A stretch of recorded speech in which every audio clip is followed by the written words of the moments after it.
and this fight has just been announced with Robert Whitaker and Khamzat. I'm quite excited for this particular matchup, simply because now we get to see what type of level Khamzat is in. Now, we've seen how he did against Gilbert Burns. Obviously, there's some different circumstances that comes with that particular performance. Obviously, he was performing under the fact that he was sort of fasting during that time, because I believe the Gilbert Burns fight had happened during Ramadan, and Khamzat Chimaev just decided he was going to take that fight because it was a big opportunity. Obviously, Gilbert Burns was coming off of a championship fight from Kamaru Usman. And now, here we are. We're in this situation now where he is headlining a big card for Saudi Arabia.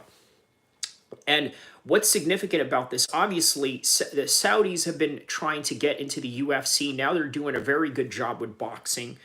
Now they have another card up in June with Deontay Wilder and Zhang, which I believe is also going to be the same card that has the 5-on-5 matchup between Matchroom versus, I believe, Queensberry Boxing Promotions. So once again, this adds on to that particular type of event that you see with, what the Saudis are trying to do. So I got to tell you, I think that I've mentioned this in the video that you're probably about to see. I did a 27-minute video talking about why fighter pay is a myth. And I think that it's very important for people to sort of engage in that particular video in order for you to understand like what it is that a lot of these fighters are crying about. A lot of them are crying about, oh, well, I'm not getting enough pay or this and that. But some of the arguments that I have for that particular video is that it is an opportunity, not so much of a career. What is a career? A career is, let's say, if you are going into law school, you're going into medical school or some sort of medical field or some sort of trade, some sort of business opportunity in the corporate world, which, again, you can argue that this is very similar in the UFC's, type of settings, right? It is an opportunity. It's not for you to come in there and just say, well, you know what, I deserve this kind of pay, so therefore, because I've been training all my life, that I'm supposed to be compensated for this. So be on the lookout for that video. That's going to premiere quite very soon. And I'm sorry if I'm going to repeat this over and over again in this live stream, just trying to promote that particular video that is going to premiere sometime today, if not soon. So check out that. But for now, let's talk about Khamzat and Robert Whitaker. How do I see this fight? Now, obviously, you're probably looking at this thinking, well, here's a guy with a big old beard, Muslim, right? Of course, he's going to go for Khamzat. Well, yeah, there's some reason to believe that. And again, I'm not one of these people that pretends I don't have any biasness, right? You look at MMA Guru. If you guys know anything about MMA Guru, he's one of the top MMA content creators out on YouTube right now. For a long time, MMA Guru was very objective in the way that he picked fights and the way that he commentated on fights when he was doing his live stream. But just recently, with the Cameron Simon knockout loss, he seems to be really coping with it in a very horrible way. And you know what? You can't blame him, because once again, this is just the human side of fighting.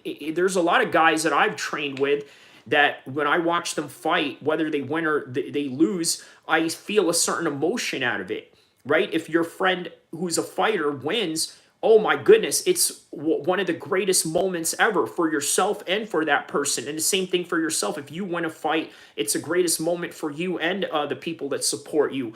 But man, when you lose, let me tell you, the contrasting aspects of the agony and the thrill that comes with that is very high. The emotions of that is like a roller coaster. So that's what MMA Guru is going through right now. So the idea that MMA content creators are not supposed to be biased or anything like that, I think is just asinine to the highest degree. You're going to have certain biasness.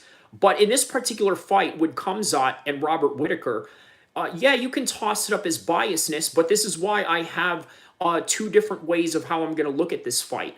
It's either going to be a finish, or it's either going to be, yes, brother, I am Muslim. Alhamdulillah, I am fasting for Ramadan right now.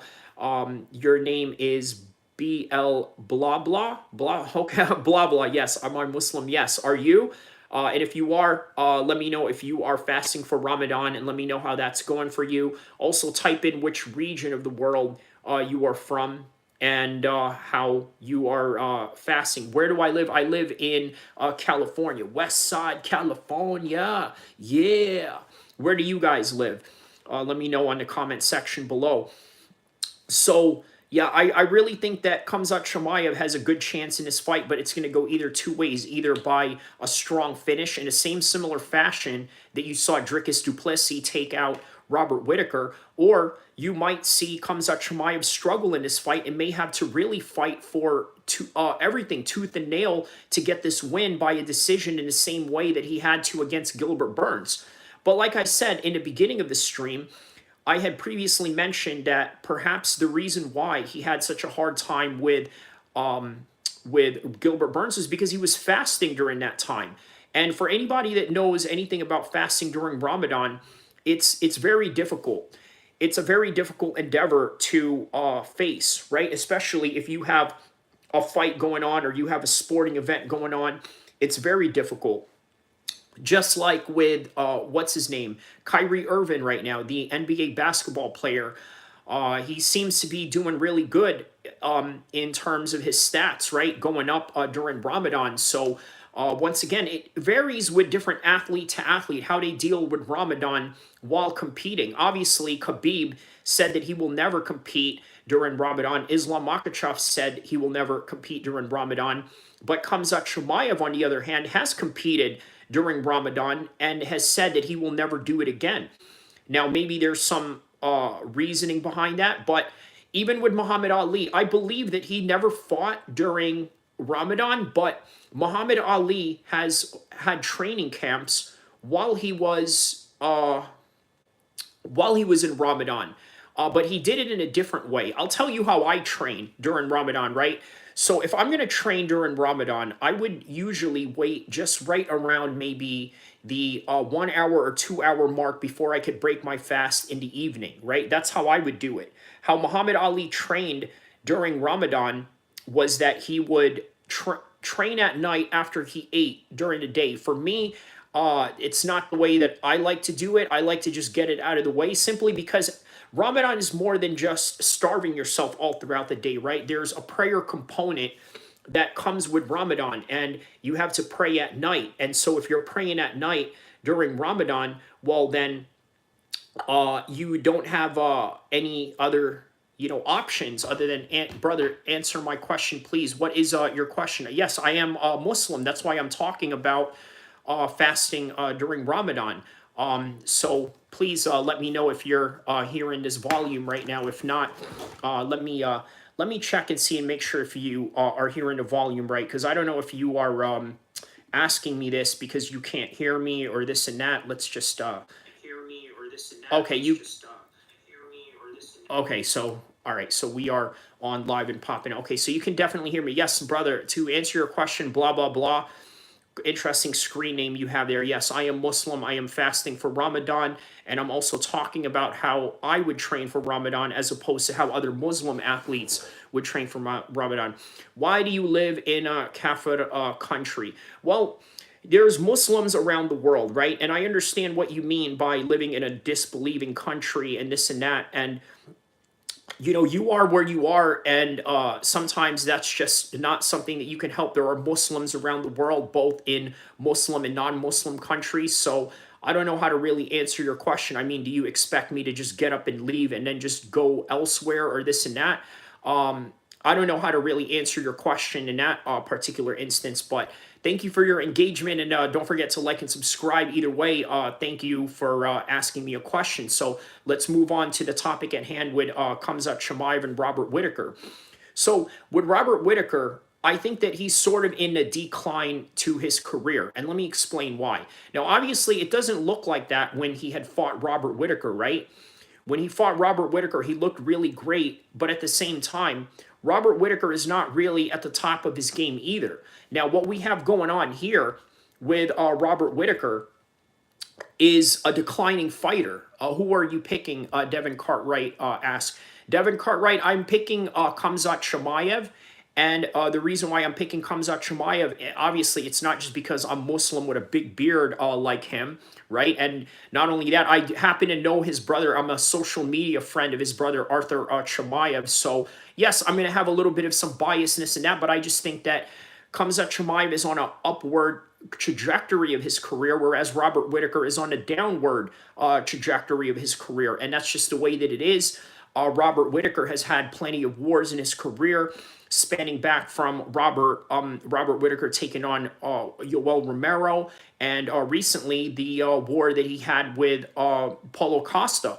Now, the Paulo Costa fight was a very difficult fight for him, but at the same time, Paulo Costa, it's not like as if this guy was out there being active, right? So we're not getting the best version of Paulo Costa. And then obviously Robert Whitaker is coming off of a knockout, which is why I said that this fight with Khamzat Chimaev is going to go two ways. By the way, I also talk about this in a premiere video that's coming up after this live stream. It is called Low Fighter Pay is a Myth. I'm going to talk about low fighter pay in that particular video, which you're going to see after I do this live stream, and it's going to premiere probably in a few minutes from now, or maybe even 30 minutes. But either way, for however long it's going to take to premiere is how long I'm going to spend this time to talk and chat with you wonderful folks from around the world. So I truly believe that Robert Whitaker is going to have a hard fight, but I also think that Khamzat Chimaev is also going to have a hard fight, and I think that he has to really earn this fight, or if Robert Whitaker somehow makes a mistake during this fight, which, by the way, he's very much susceptible to getting knocked out by Dricus du Plessis, who, by the way, is not really the most technical fighter there is, but he's a very strong fighter in terms of the insane attributes that he has. See, what Dricus du Plessis and Khamzat have in common is that they can get away with technical deficiencies just by their attributes alone. And what I mean by attributes, I mean by the measure of their speed and their strength, right? Similar to Deontay Wilder. Deontay Wilder can lose rounds in a boxing fight, but out of nowhere, he can just go out and sleep you because he has that equalizer if, let's say, he was to get in trouble during the fight. Dricus du Plessis and Khamzat sort of have this, but the reason why I think that this is going to be an even more dangerous matchup for Robert Whitaker is because Khamzat Chimaev has a little bit of both, right? He doesn't lack technical deficiency in any kind of way. In fact, he has a high prowess in his jabs, in the way that he moves, in the way that he uses his footwork, in the way that he implements his wrestling. And by the way, this is where this matchup is really going to be very interesting, is how the wrestling is going to measure up to Robert Whitaker, because we know that Khamzat Chimaev has a great wrestling background. He has a Chechnyan wrestling background, has wrestled for the Swedish national team. For whatever that's worth, for all the wrestling heads out there, they know that maybe Swedish wrestling is not as strong as American wrestling, not as strong as Russian wrestling, but for sure, Khamzat Chimaev has Russian wrestling in his belt from the time that he was a youth, and then brought it over to Sweden only for him to improve his technical prowess in overall mixed martial arts. He's trained with the likes of Alexander Gustafsson. He's trained with the likes of Ilir Latifi, great wrestler. Someone like Alexander Gustafsson has great footwork. So this is something that Khamzat has learned over the years that I think that he can really be useful against Robert Whitaker.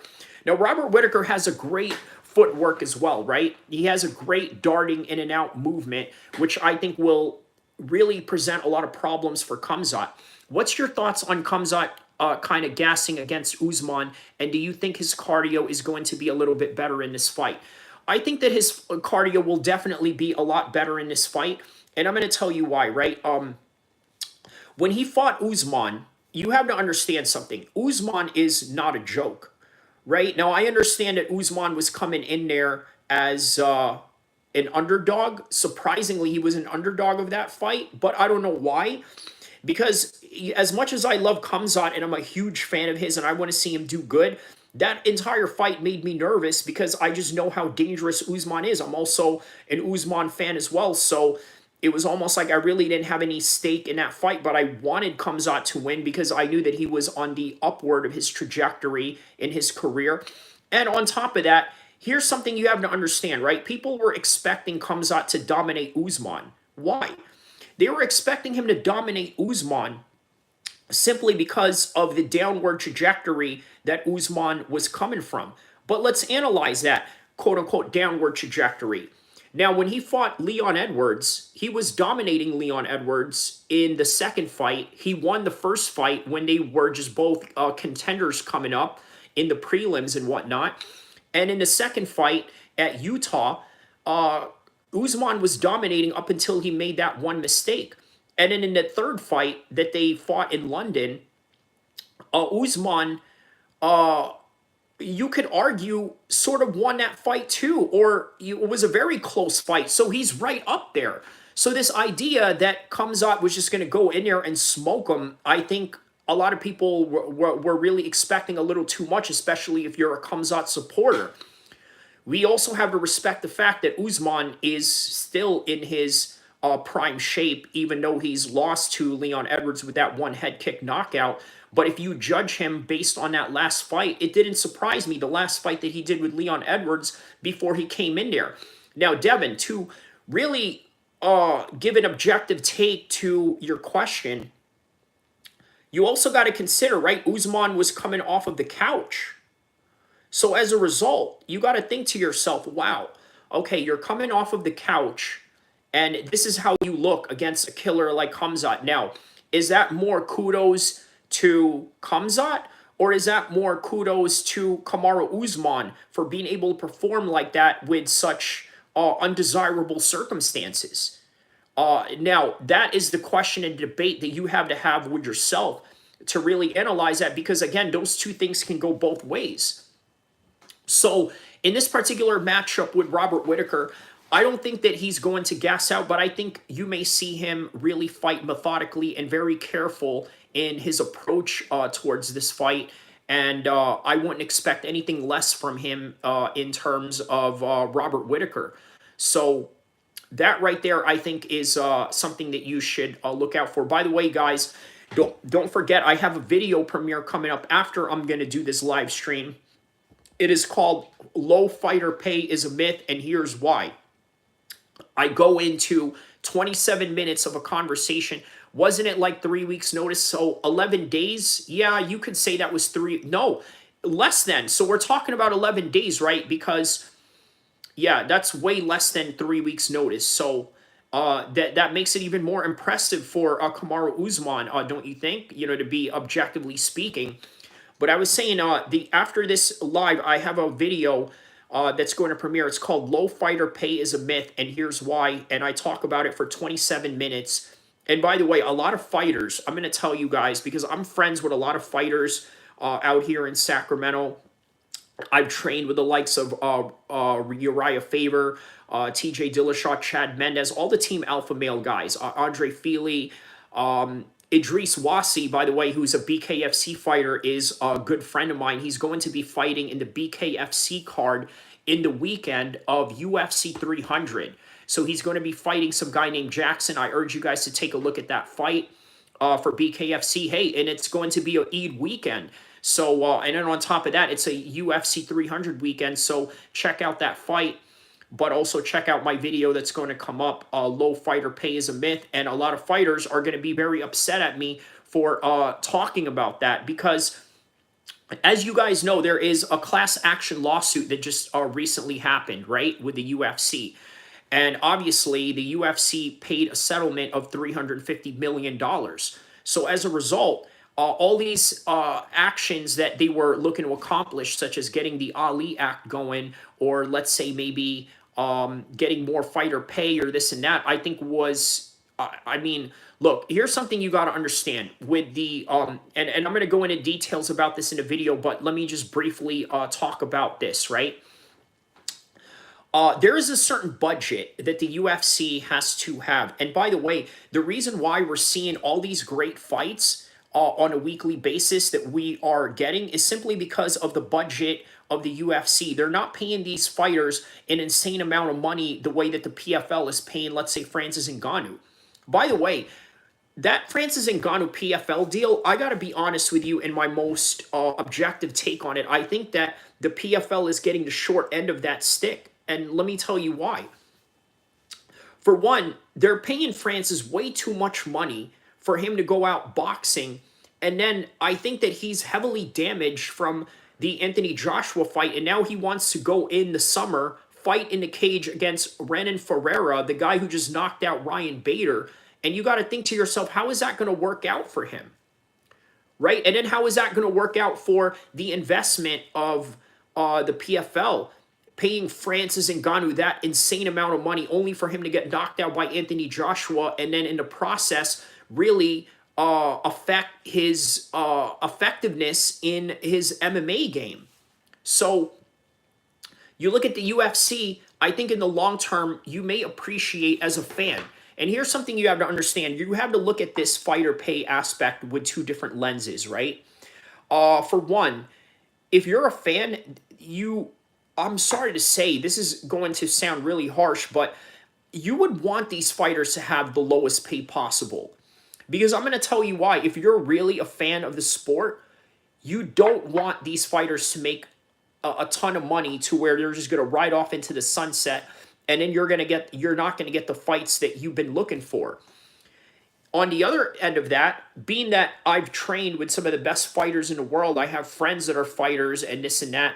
The other aspect of that, to play advocate, is that you want these guys to be compensated. So I'm not telling you to think one way or the other. I'm telling you the two sides of the coin that you have to look at in that particular topic, right? You can't look at it and say, well, you want equal or higher fighter pay, but at the same time, they're not going to give you the matchups that you want. But at the same time, if you're friends with these guys, you want them to be compensated in the best way possible. So those are the two arguments that you have to contend with in those two aspects. So what else do they have in this UFC card that is coming up in June? Let's see. So we have UFC June 22nd. Okay, that's going to be in Saudi Arabia. Let's see, Khamzat Shabayev, UFC Saudi Arabia. Let's see, to be announced. They don't have any. There was a card there earlier that they were showing. Let's see here.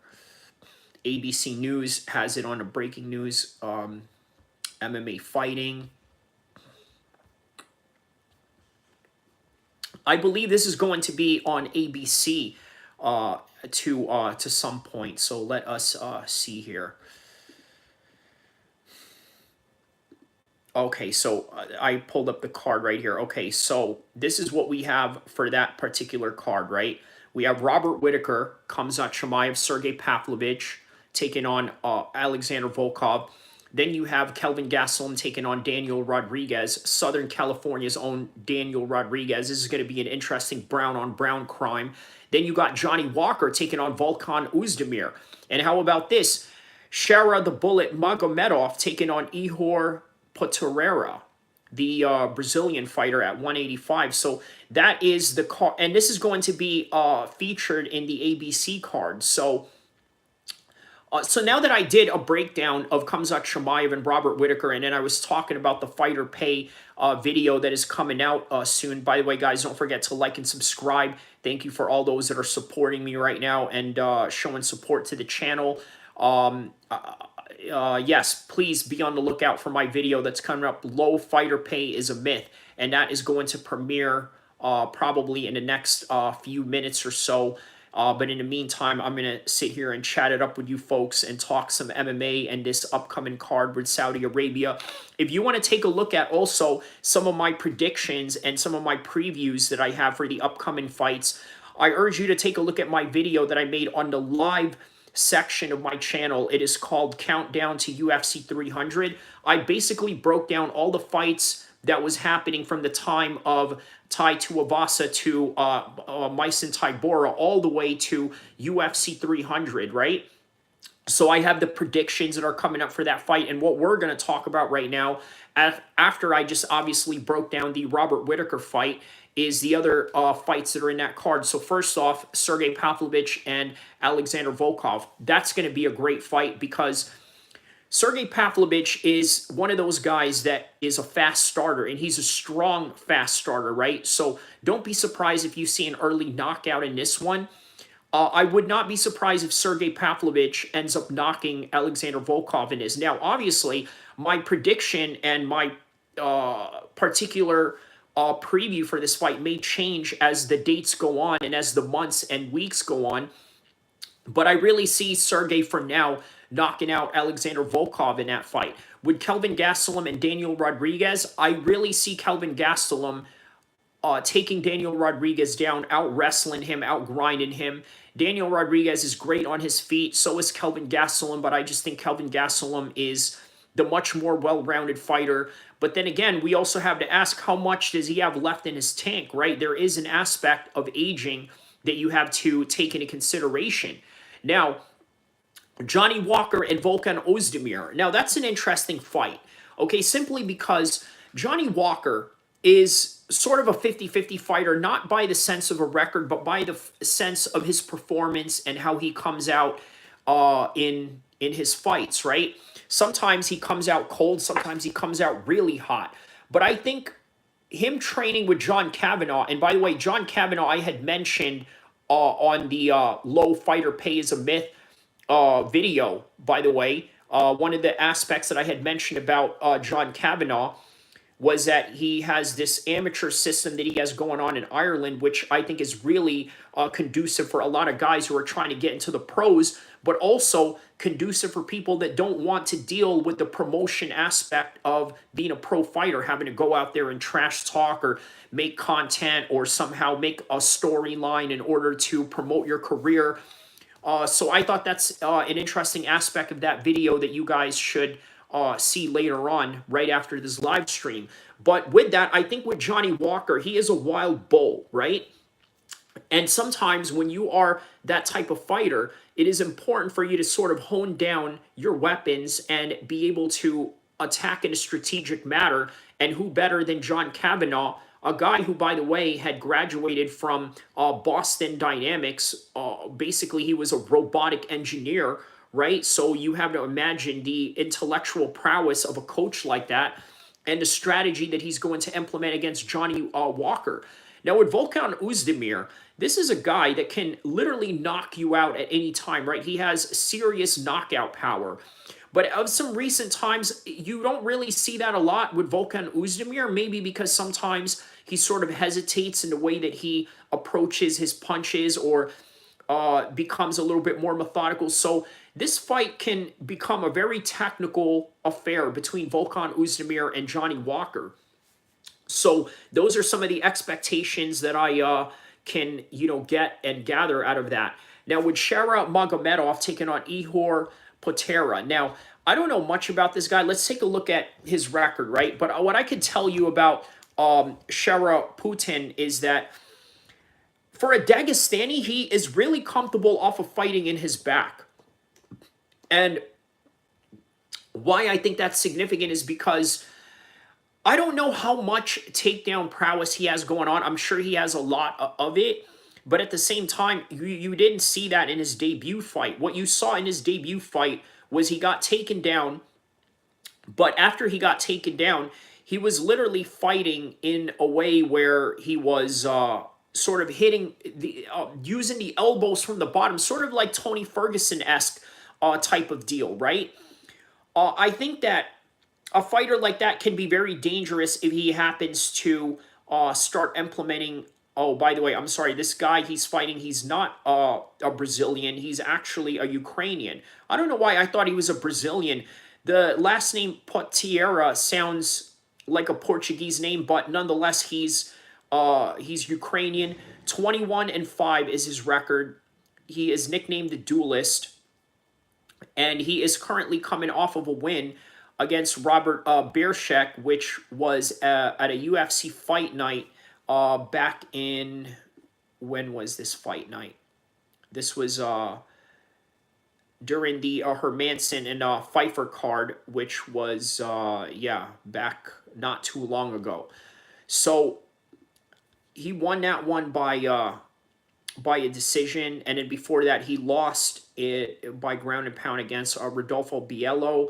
He lost against Carlos Ulberg, so he's been knocked out by Carlos Ulberg. And and by the way, he was the last fight for Mauricio Shogun Rua.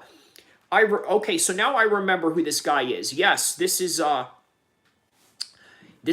yeah, he knocked out Mauricio Shogun Rua in that fight and basically sent him packing to retirement. Boy, I gotta tell you, man, that right there was a harsh reality for Mauricio Shogun Rua in that one, right? So I think that ooh, sorry about that. Guys, my video is about to premiere for Low Fighter Pay is a Myth. Go over to the video section of this channel. But before that, I just wanted to talk about, yeah, Mauricio Shogun Rua, the guy who got knocked out by Ior Poetera, right? So, again, this game is harsh, right? You know what I mean? There is no happy ending for a lot of guys, and Mauricio Shogun Rua is a prime example of that. Unfortunately, that's just how the game goes. Very few guys retire on top. George St. Pierre retired on top. Khabib retired on top. Floyd Mayweather retired on top. Maybe even John Jones, if he doesn't fight Tom Aspinall, or if he beats Tom Aspinall, may retire on top. But that's the reality of the game, guys. Go check out the premiere of my video, Low Fighter Pay is a Myth. Here's why. And I also talk about in details Khamzat versus Robert Whitaker. It is 27 minutes of me talking about why fighter pay is a lie and why it's a myth. And then the 27-minute mark, I talk about Khamzat and Robert Whitaker in details, just as I had talked about in details with the entire card of that entire fight night for June of 2022. So we are about 30 seconds away from my premiere of that video. And I guess I'm just going to stay until that video premieres, or I can just react to it live. Nah, I'm not going to do that. But yeah, 20 seconds. We are on the countdown for my premiere of that video. 15, 13, 12, 10, 9, 8, 7, 6, 5, 4, 3, 2, 1. Guys, don't forget to like and subscribe. Check out my video now. It is out. I will see you guys soon. Inshallah.